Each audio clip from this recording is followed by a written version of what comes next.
神貧嘅福音勸喻，按照基督自己嘅榜樣，意味住精神同實質生活上邊嘅簡樸，以及脫離財物嘅貧窮生活。而會士嘅神貧則更進一步，係按照其修會會規對使用同安排事物所作嘅規定，以達成其聖召嘅目的。福音勸喻嘅神貧在於自願地放棄財物，為能夠自由咁唯獨追求天主，以天主為我哋嘅至寶。福音上完美嘅神貧，並唔在於單純咁缺乏財物，而係在於擺脫內心對一切事物嘅偏情。就好似聖保祿講：我將一切都看作損失，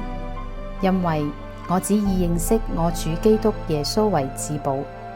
為了他，我自願損失一切，拿一切當廢物，為賺得基督。當人開始超脫世物嘅嗰一刻，人就會成為世物嘅主宰，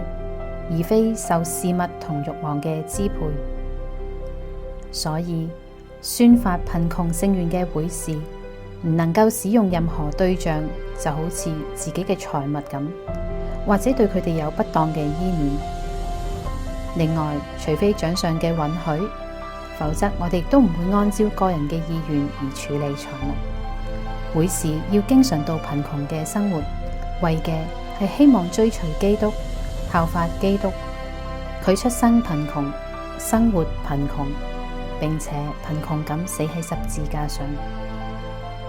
格林多人後書講：他本是富有的，為了你們卻成了貧困的，好使你們因着他的貧困而成為富有的。我哋藉住貧窮嘅生活，效法基督，參與佢嘅救贖工程，以自身嘅貧窮去令人富有，而成為他人蒙受祝福、獲得恩寵、令人富有嘅泉源。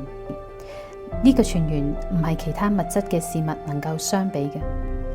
因為佢係以天主嘅方式賜予別人恩寵嘅泉源。至善嘅天父既然照顧天空嘅飛鳥同田間嘅花朵，佢亦都絕對唔會放棄信賴佢嘅人，